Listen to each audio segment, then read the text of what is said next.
You don't get to make up fairy tales about being special, Elijah Carter. Mrs. Eleanor Dalton's voice cracked through the classroom like a whip. No warning, no hesitation. Just that sentence, cold, sharp, and meant to wound. Before Elijah could even blink, she seized his assignment off his desk and tore it straight down the middle. Rip, then again. Rip, then again, until nothing recognizable remained. Each tear echoed through the room like someone ripping the truth right out his chest. The tiny white scraps floated downward, landing softly on his worn sneakers. Elijah's breath caught. His hands trembled. His eyes burned. But he didn't move. He couldn't.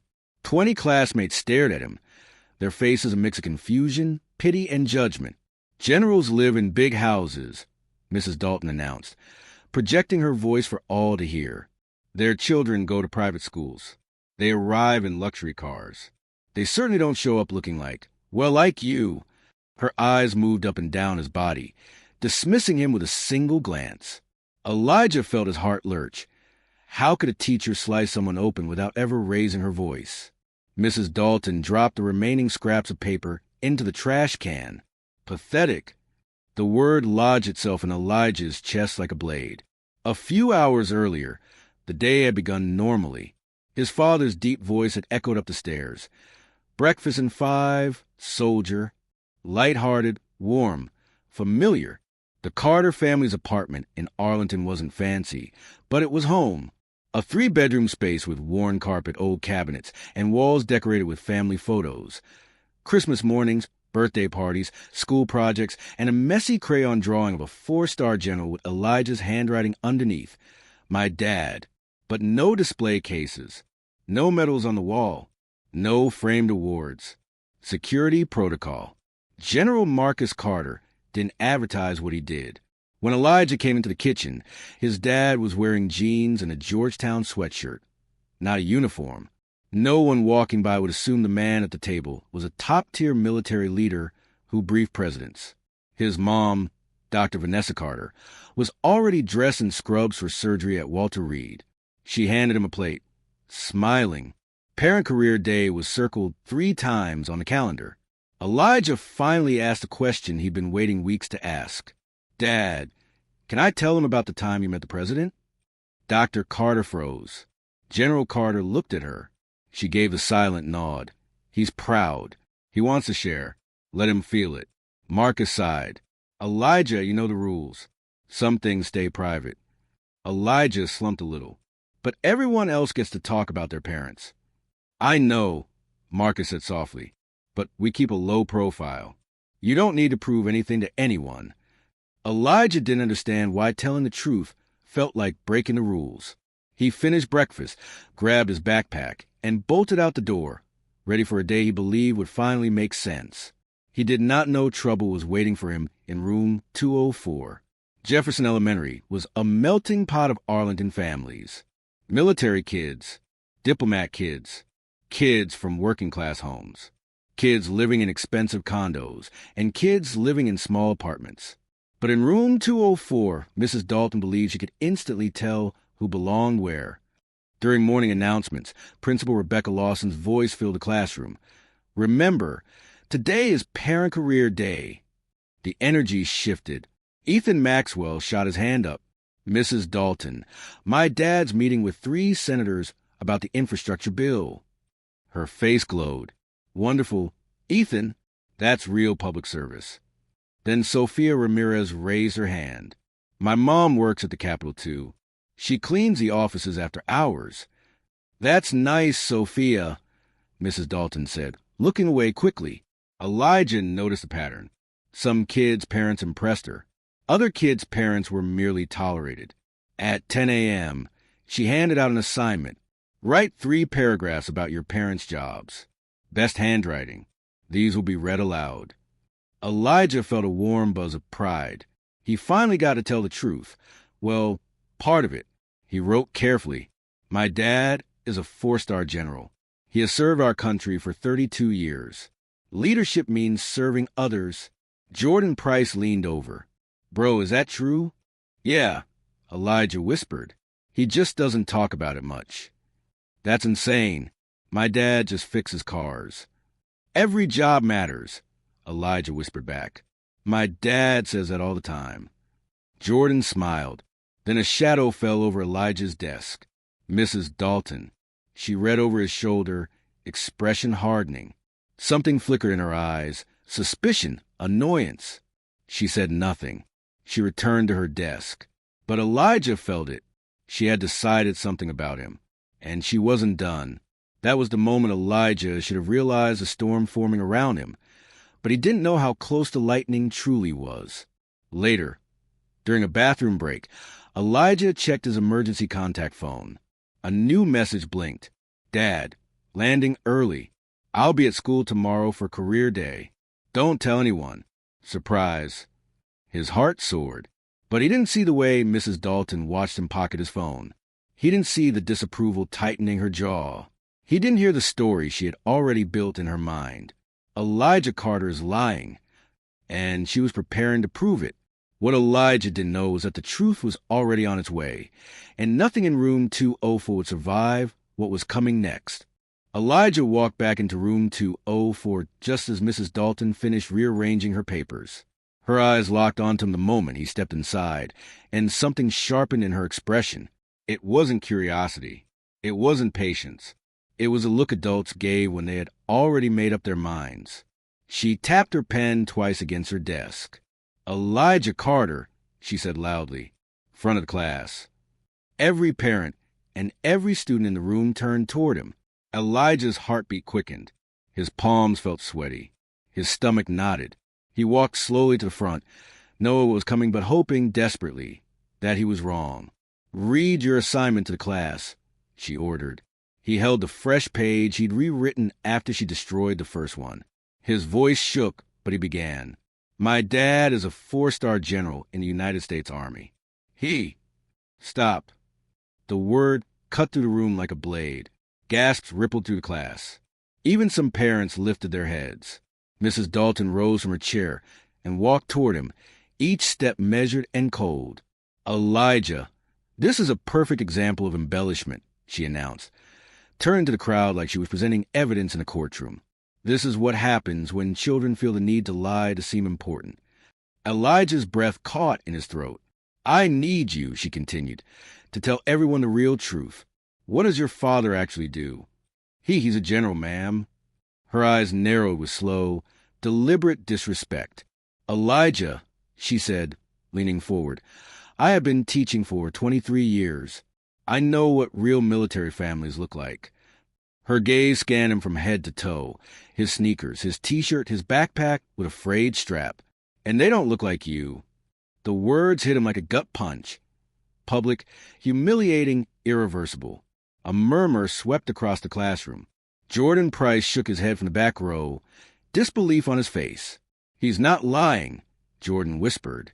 Mrs. Dalton spun toward him. Jordan Price, you will stay silent unless spoken to. Tyler Maxwell raised a timid hand. Mrs. Dalton, maybe he's telling the truth. Her smile tightened. Ethan, I appreciate your kindness, but this is a lesson about humility. Then she turned back to Elijah. Elijah, I contacted the school office yesterday.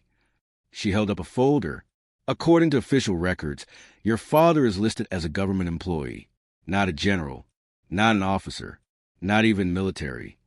Elijah's chest clenched. He writes that for security reasons, he said softly. He's not allowed to. She cut him off again.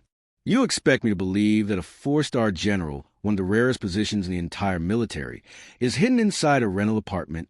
He didn't answer. He couldn't. His voice felt locked behind a wall of shame. Mrs. Dalton crossed her arms. You will apologize to this class for wasting their time.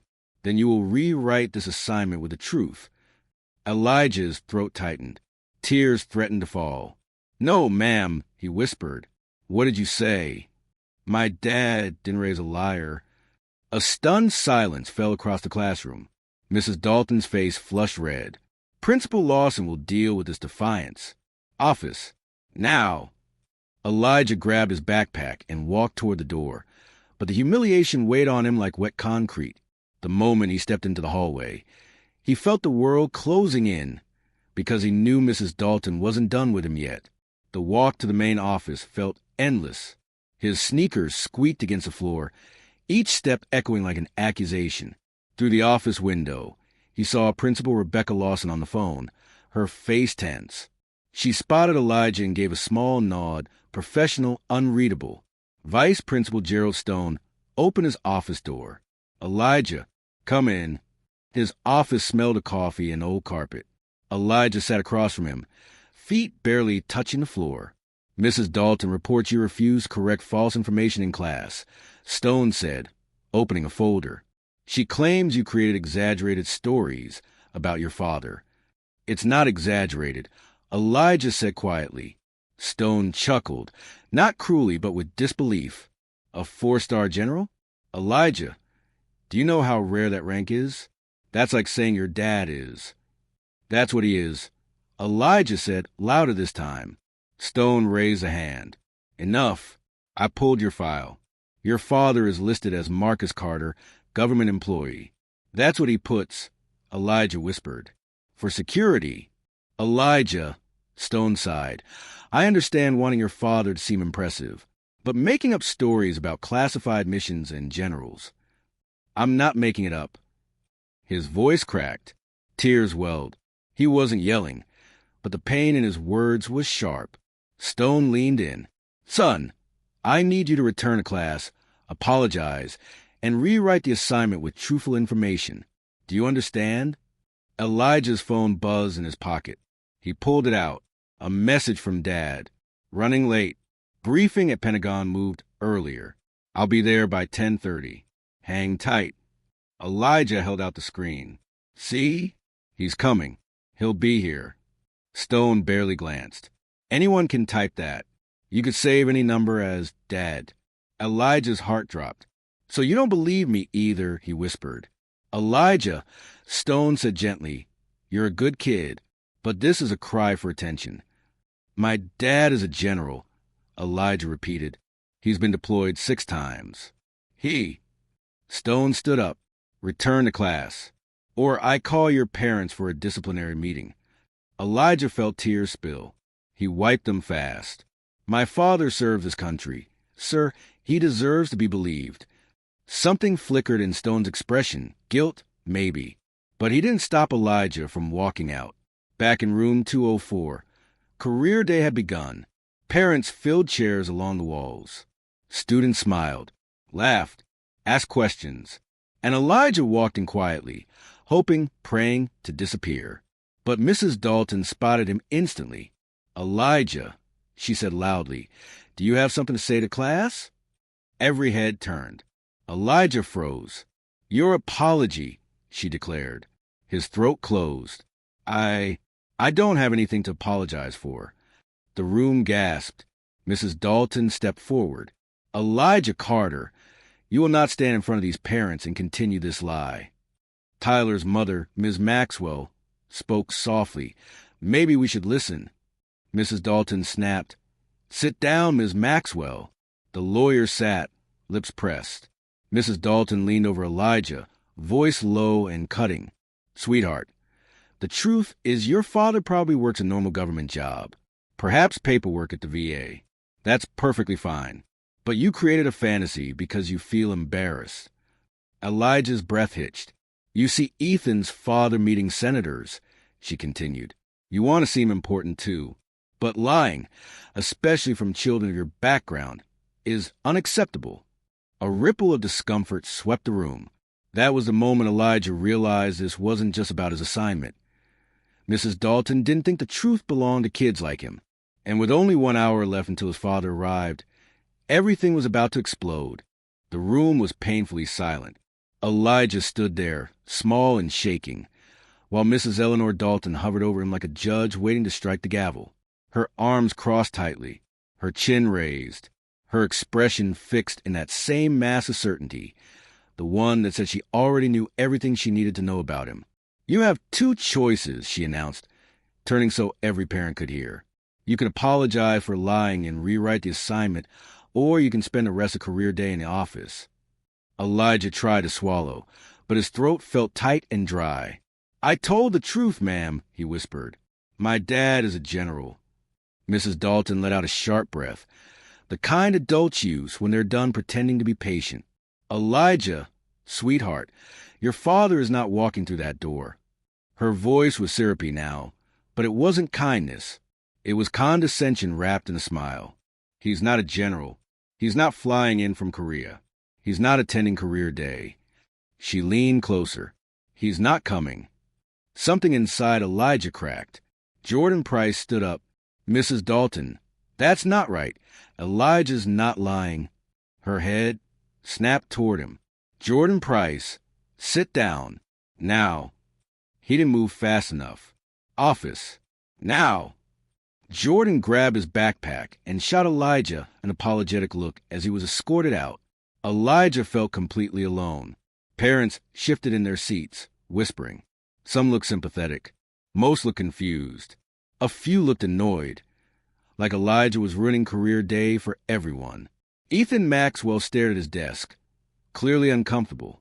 Sophia Ramirez looked like she wanted to speak up, but was afraid to. Mrs. Dalton faced Elijah again. Elijah Carter apologized. His hands balled into fists. No. Her eyes narrowed. Excuse me? He stood straighter, though his voice shook. No, ma'am.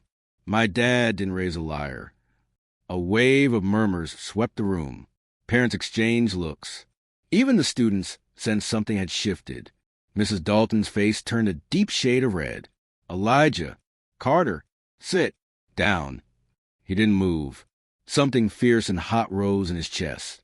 Not anger, not fear, but the thing that happens when someone finally refuses to be erased. The classroom door swung open. Principal Rebecca Lawson stepped in, slightly out of breath. Mrs. Dalton, she corrected quickly. I need to speak with you. In the hallway. Immediately. Mrs. Dalton blinked. Principal Lawson, I'm in the middle of... Eleanor. Hallway. Now. The use of her first name silenced the whole room.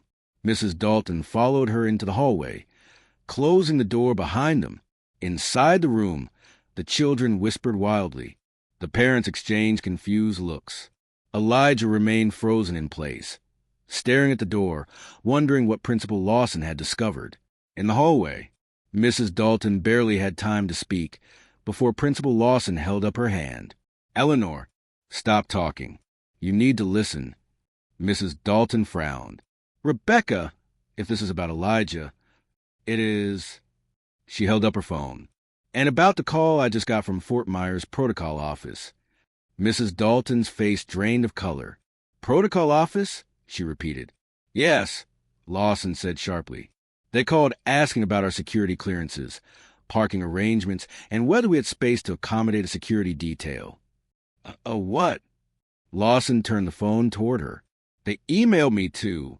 A 4-star general is arriving at Jefferson Elementary today. A very high-profile visitor. Mrs. Dalton's breath hitched. Then her eyes widened. No, she whispered. Not. Yes, Lawson said. Elijah's father. Everything in Mrs. Dalton's expression collapsed. Her certainty, her confidence, her smugness. Gone. Replaced by trembling shock. But he lives in that apartment complex, she stammered. There's no record. There was nothing to show. Because senior military officials maintain low profiles, Eleanor, Lawson snapped. For security. Something you should have considered before humiliating a child. Mrs. Dalton staggered backward. I didn't know, she whispered. That, Principal Lawson said, is the problem. Through the window by the door, they both saw motion outside. 3 black SUVs pulled into the school lot. Quiet, steady, deliberate. Men in dark suits emerged first, scanning the area with practiced efficiency. Then the rear door of the center SUV opened. A man stepped out. Tall, composed, in immaculate military dress uniform, for gleaming silver stars on each shoulder. General Marcus Carter. Mrs. Dalton gasped. Oh, God, he's real. And for the first time in her 23 years of teaching, certainty was no longer her ally. It was her downfall. Inside the classroom, a kid rushed to the window. Look, someone famous is outside. Ethan Maxwell's father, Mr. Maxwell, a seasoned lobbyist, went pale. That's a four-star general. Elijah looked out the window. His father walked toward the school entrance with that same calm, commanding stride Elijah had known his whole life. The room went silent. It wasn't just any man walking through the doors. It was the truth. Elijah's breath caught in his throat, because a man they all said didn't exist was about to walk into room 204. General Marcus Carter entered Jefferson Elementary the way he entered every new environment, alert, observant, and impossibly composed. His medals glinted under the hallway lights. His uniform looked flawless. His presence filled the corridor so completely that conversations died the moment he passed. Parents fell silent. Teachers stiffened. Even the building seemed to stand a little straighter. Principal Rebecca Lawson tried to keep up beside him. General Carter, thank you for coming. I want to apologize. He lifted one hand. No need, Principal Lawson. I'm here for my son. His voice was even, respectful, but beneath each word lay something cold and unwavering. He wasn't a general right now. He wasn't a strategist or a decorated officer. He was a father whose child had been hurt. Mrs. Eleanor Dalton stood outside room 204, pale, shaking, and looking suddenly small. General Carter, she whispered, voice barely holding together. I didn't know. He faced her calmly. You didn't verify. You assumed. She flinched. Those 4 words were harsher than anything he could have shouted. Principal Lawson stepped in. Sir, if you'll come inside, the class is waiting. General Carter nodded once and stepped into classroom. The reaction was immediate. Parents stood instinctively. Students froze. Some leaned forward. Others whispered. A few gasped. Even Mr. Maxwell, who negotiated with senators daily, stiffened. Elijah Carter sat at his desk, red-eyed and exhausted from holding in tears all morning. But when he saw his father, his real father, in full uniform, everything inside him seemed to light up at once. Dad. The word was barely a whisper. General Carter crossed the room in quick, sure strides. He lowered himself to one knee and pulled Elijah into a tight embrace. I'm here, he murmured. I'm sorry I was late. The dam broke. Elijah clung to him, face buried in the familiar fold of his father's uniform, finally allowing the tears to fall. A few parents wiped their own eyes. The kids were silent, watching a moment they knew was important even if they didn't yet understand why. General Carter rose slowly, keeping a hand on Elijah's shoulder. He addressed the room. Good morning. I'm General Marcus Carter, United States Army. I apologize for interrupting your career day. I promised my son I'd be here. His voice carried through the room, commanding, steady, trained over decades of silence chaos. I understand there was some confusion about my son's assignment. Mrs. Dalton stared at the floor. My son wrote that I'm a 4-star general, that I served in Iraq, Afghanistan, and Korea, that I helped develop strategy to keep this country safe. He paused. Every word of that is true. The room filled with a wave of shock. Sophia Ramirez's jaw dropped. Ethan Maxwell stared like his brain had temporarily stopped working. Parents exchanged wide-eyed glances. He also wrote that leadership means serving others. He learned that by watching his mother, Dr. Vanessa Carter, save lives at Walter Reed while I was overseas. Elijah looked up at him with pride swelling visibly in his chest. General Carter's tone shifted slightly, colder, sharper. When a child tells you their truth, your first instinct should be to listen, not to assume, and certainly not to humiliate. Mrs. Dalton stepped forward, trembling. General Carter, I was wrong. He held up a hand gently. Your apology belongs to Elijah. She turned to him immediately. Tears streamed down her face. Elijah, I judge you by the wrong things. By your clothes, your home, my own assumptions. I didn't listen. I didn't believe you. And I hurt you. You deserve better. I am truly, deeply sorry. The room was silent. Everyone waited. Everyone watched Elijah. General Carter looked at him and nodded once. Your choice, son. Elijah took a long, shaky breath. My dad says people make mistakes. What matters is what you do after. Mrs. Dalton choked back a sob. I will do better. I promise. Jordan Price burst through the door. Principal Lawson had sent someone to retrieve him. General Carter shook his hand. Thank you for standing up for my son. Jordan grinned awkwardly. Always. Ethan Maxwell approached Elijah slowly. I'm sorry, man. I should have said something earlier. Elijah nodded. It's okay. The tension in the room finally eased. Then General Carter reached into his uniform pocket and pulled out a small gold coin, engraved heavy, undeniable, a command coin. He placed it in Mrs. Dalton's trembling hand. I'm not giving you this for what happened to my son. I'm giving it to you for what you did after. Growth takes courage. Let this remind you of that. She covered her mouth with her hand as tears streamed down her cheeks. For the next 20 minutes, General Carter answered questions about leadership, sacrifice, and service. He spoke gently, respectfully, making each student feel like their curiosity mattered. Even the parents leaned in, listening closely. Principal Lawson finally announced, "Let's take a class photo." Students rushed around him, smiling brightly. Elijah stood front and center, holding his father's hand, wearing the proudest smile of his life. A parent snapped a picture. No one knew it yet, but the photo would go viral within 48 hours. In this moment, it was just a boy and his father, and a room full of people who finally understood the truth. But the ripple effect of what happened today was only just beginning, and Jefferson Elementary had no idea how much was about to change. That afternoon, long after the last bell rang, the Carter family sat together in their modest Arlington apartment, the same apartment Mrs. Dalton had judged, the same apartment that held more love than luxury.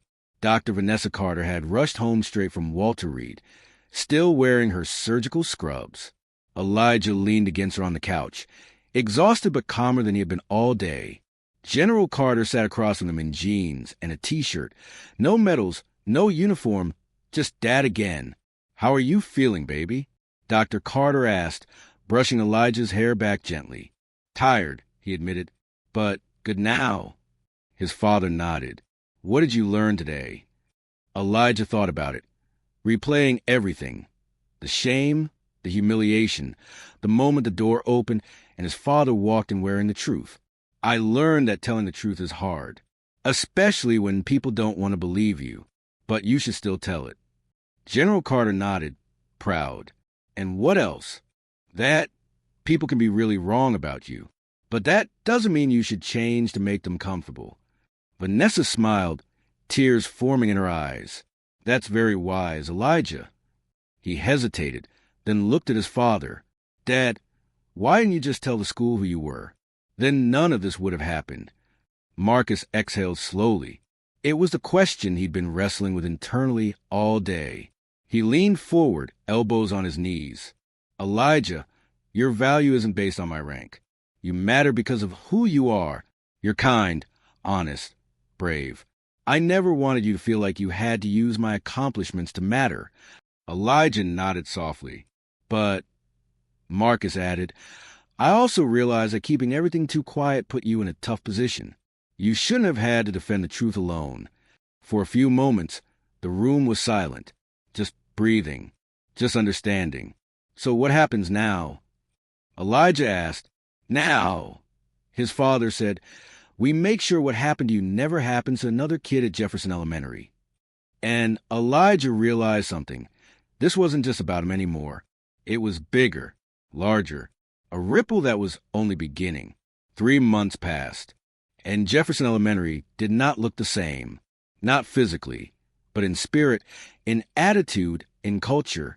The shift was unmistakable. Every staff member, teachers, substitutes, office workers, completed comprehensive implicit bias training. And this time it wasn't optional. Principal Lawson made it clear. If you worked at Jefferson, you learned how bias worked. You learned how to check your assumptions. You learned how to listen before judging. Even the scenarios used in the training sounded familiar. A child claims their parent hold a high-ranking job. Verify before dismissing. Avoid judging a child's truth based on clothing, address, or background. No student is ever questioned more harshly because of race or appearance. Some teachers sat uncomfortably through the sessions. Others had tears in their eyes.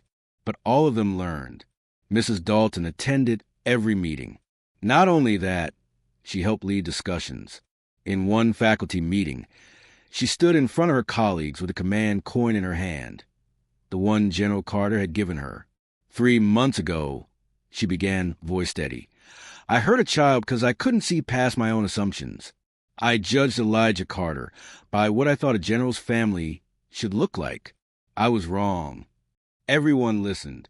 I've spent the last months examining my biases, the ones I didn't know I had, and I want to be better. She held up the command coin. This is not a trophy. It's a reminder that growth comes from mistakes, not successes. Teachers nodded, some looking away in discomfort, others in admiration. Across the school, new policies were implemented. Verify before doubting, communicate before confronting, and above all, believe children first. The student council, inspired by Elijah's experience, created something new, the Truth and Trust Initiative, a peer support program where students could talk about times they felt unheard or dismissed. Elijah became one of the founding members. Every meeting began with the same motto written on a poster: believe first, question with kindness. Classrooms transformed too. In Mrs. Dalton's room, the first thing you saw when you walked in was a new charter written in large, bold letters. In this classroom, every story matters.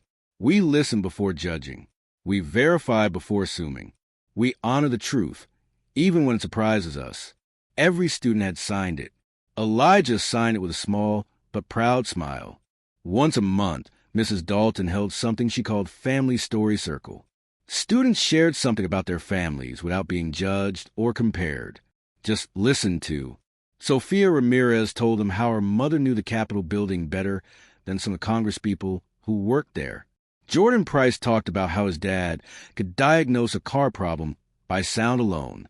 Ethan Maxwell shared that he'd started thinking about what real service meant after meeting General Carter.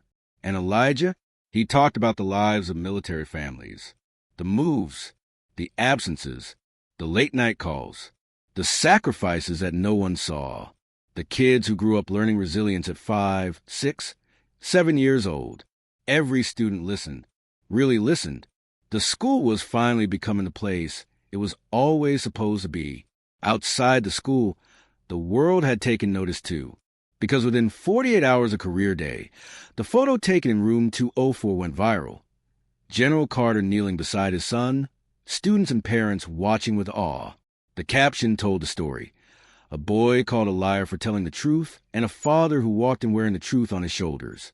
News stations picked it up. Articles were written. Social media exploded. People argued. People cried. People reflected. But the most unexpected response was the praise Mrs. Dalton received, not for what she did that morning, but for what she chose to do afterward. People were tired of stories where the person who caused harm refused to grow. This was different. This was transformation. 3 months later, she received invitations to speak at national education conferences. She accepted a few, but at each one, she repeated the same message. I'm not the hero of this story. I'm the cautionary tale. But I'm proof that people can change if they're willing to face themselves. Elijah Carter, once the quiet kid who stood in front of the class trembling, had become something else. More confident, still humble, still kind, but now unafraid to speak the truth. He started a peer mentorship program to help younger students navigate difficult moments.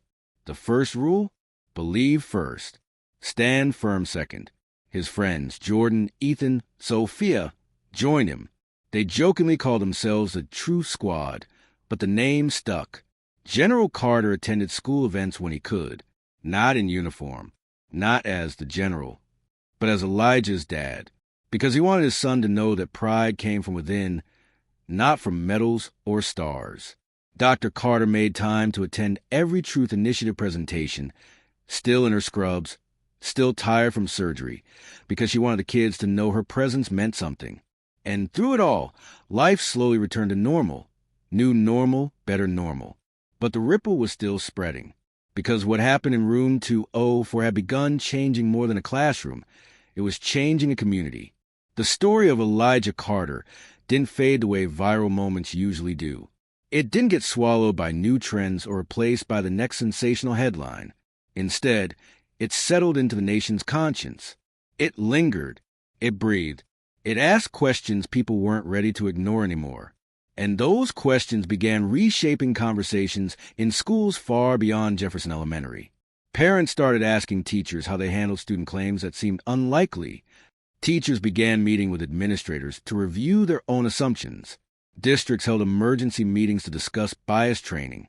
Guidance counselors reported more students coming forward with stories of feeling unheard, disbelieved, or ignored.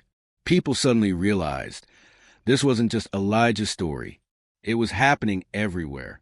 His experience struck a nerve because it revealed something uncomfortable, that sometimes the people trusted to nurture children were the same ones teaching them their voices didn't matter.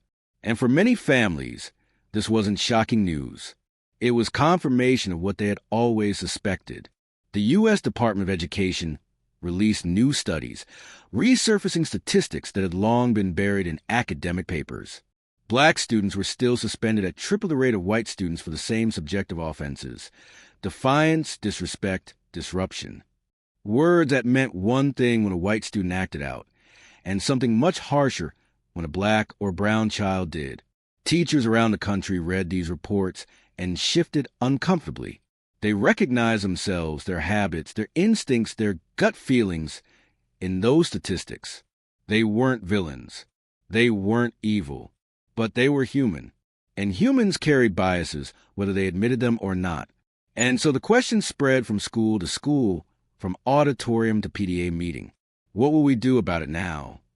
Elijah didn't know all of this, of course. He was only 10.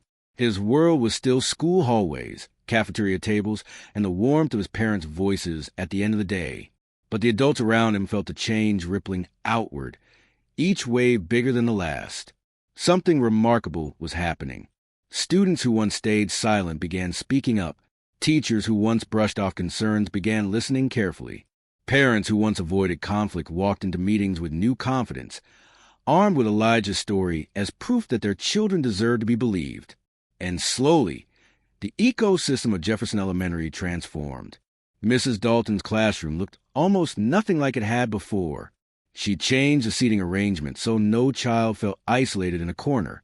She added a verification zone, where students could share surprising or extraordinary truths anonymously if they were afraid of being doubted. She began every morning with 5 minutes she called Listen First, where one student could speak without interruption about anything, big or small. Every Friday, the class repeated their new mantra in unison: believe first, question with kindness. Even the parents noticed a shift. Conferences felt warmer. Emails felt more thoughtful. Meetings felt less like interrogations and more like conversations. The biggest change, however, wasn't in policy or posters. It was in the students. Ethan Maxwell, who used to feel pressure to highlight his father's political connections, now talked proudly about the volunteering he did at the animal shelter. Sophia Ramirez no longer shrunk at the mention of her mother's cleaning job. She celebrated the pride her mother carried into every office she scrubbed. Jordan Price stopped apologizing for speaking up in class, even when his answers were bold. And Elijah, he blossomed. His voice became stronger. His shoulders stood taller. He no longer felt that sinking fear that people would dismiss him before he even finished speaking. He stopped shrinking into his hoodie. He stopped avoiding eye contact. He began mentoring younger kids who were afraid to raise their hands. One rainy Friday morning, after the weekly Truth Initiative meeting, a second grader named Malik tugged at Elijah's sleeve. "Is it true your dad's a real general?" Malik whispered. "Yeah," Elijah said with a grin. "But you want to know a secret?" Malik nodded. "He's just as proud of me as I am of him." Malik's eyes widened. "Really? Really?" It was simple, but it mattered. Across the hallway, Mrs. Dalton watched the exchange. Her stomach twisted, not with guilt anymore, but with the weight of responsibility. She understood something she had never fully seen before. One moment of disbelief could change a child's entire life. But so could one moment of listening. The next week, a teacher from another district visited Jefferson to observe their new training. The district superintendent visited shortly after.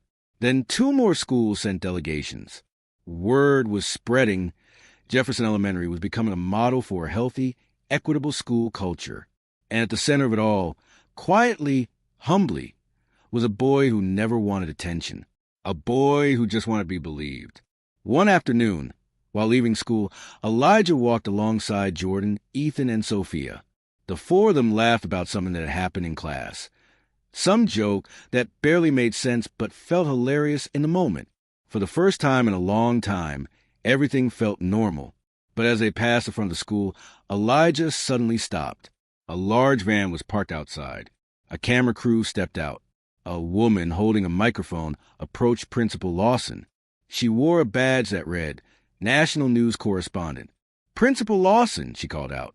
We're here to cover the story of Elijah Carter and the transformation of your school. Students stopped. Parents paused. Teachers looked up from their conversations. Jordan nudged Elijah. Dude, you're famous again. Elijah swallowed hard. He wasn't afraid, but he wasn't ready either. Principal Lawson gestured toward him. Elijah, she said gently, they'd like to speak with you. He froze. He thought the hardest part was over. He had no idea the world had only just begun calling his name. Part 7. Elijah froze at the sight of the news crew. He wasn't used to microphones or cameras or reporters calling his name. He was used to quiet mornings, school lunches with his friends, and evenings spent doing homework at the kitchen table. But now, suddenly, the world wanted to hear from him. The boy who once couldn't finish a sentence without being doubted was now being asked to speak for thousands. Principal Lawson smiled reassuringly. You don't have to say anything you're uncomfortable with, Elijah, but you've changed the school. People want to know how. His heart pounded. Jordan whispered, We're right here behind you. Sophia nodded. Ethan gave a small smile. They weren't just classmates anymore. They were his foundation. Elijah took one small step forward, then another. The reporter lowered her microphone to his height. Elijah, she said gently, how does it feel to know your story is inspiring changes in schools across the country? He swallowed, thinking of everything that had happened. The shredded paper, the humiliation, the silence, the moment the door opened and his father walked in wearing the truth on his shoulders. I didn't want to inspire anything, he said quietly. I just wanted someone to believe me. The reporter's eyes softened. What would you say to kids who feel like their voices don't matter? Elijah looked straight into the camera. Your truth is still your truth, even when people don't believe you, even when they don't want to, even when it scares them. Keep telling it. Behind him, Mrs. Dalton watched from a distance, her hand pressed over her heart, because she knew every word he said was bigger than this school, bigger than her mistake, bigger than all of them. The reporter asked another question. And what would you say to adults who may judge too quickly? Elijah thought his father's calm voice, his mother's steady hands, the tears on Mrs. Dalton's cheeks, and the silence in room 204 right before everything changed. I'd tell them listening is a choice, and believing someone doesn't make you weak. It makes you fair. The reporter smiled. Thank you, Elijah. As the camera turned off, students rushed around him. Some hugged him. Some patted his shoulder. For the first time, he didn't feel overwhelmed by it. He felt grounded, certain, steady. Later that night, the Carter family watched the segment air on the evening news. Elijah sat between his parents, feet tucked under him, holding a warm mug of cocoa. On screen, the narrator spoke. This is the story of Elijah Carter, a 10-year-old whose honesty forced a school to confront its biases and whose courage is now reshaping conversations nationwide. General Carter exhaled slowly. I'm proud of you, son. Dr. Carter kissed the top of his head. You helped start something much bigger than you know. Elijah didn't say anything. He simply leaned against them, eyes still glued to the screen. The world was hearing what he had been trying to say for so long. But the most powerful part came after the feature ended. Emails poured into the school's inbox. Comments filled Jefferson's website. Letters arrived from places Elijah had never heard of: Idaho, Michigan, Alabama, Oregon. Some from kids who had been silenced. Some from teachers who admitted they needed to do better. Some from parents who finally understood how much their children carried. And one stood out more than the rest: a message from a school in Chicago. Because of Elijah's story, our district is rewriting its bias protocols. Thank you. Elijah stared at the message for a long time. He didn't feel famous. He didn't feel special. He didn't feel like a leader. He just felt heard. A few days later, during another session of the Truth Initiative, a fourth grader named Maya approached him shyly. "Elijah, can I tell you something?" "Sure," he said. I told my teacher my mom's a pilot. She didn't believe me. She said I was making it up, but I'm going to tell her again tomorrow. I'm not scared anymore." Elijah felt something warm bloom in his chest. "Good," he said. "Don't stop telling your truth." Maya grinned and ran off. He watched her go, realizing something important. Sometimes bravery isn't loud. Sometimes it isn't dramatic. Sometimes it's just refusing to shrink. That evening, as he walked home under the soft glow of streetlights, Elijah felt lighter, stronger. The world hadn't changed overnight, but it was changing, and he had helped push it in the right direction. He didn't need a medal. He didn't need applause. He didn't need the world to know his name. He just needed to know he had made a difference. And he had, because one child stood in his truth, and an entire system was forced to listen. If Elijah Carter's story moved you, here's your moment. Drop a comment below and tell us where you're tuning in from. If you enjoyed the cinematic story, smash that like button, subscribe, and hit the notification bell so you never miss another powerful tale from Black Justice Tales. Here's a quick question for you. Would you have stood up the way Elijah did, even if everyone in the room said you were wrong? Share your thoughts below. Your truth matters. You matter.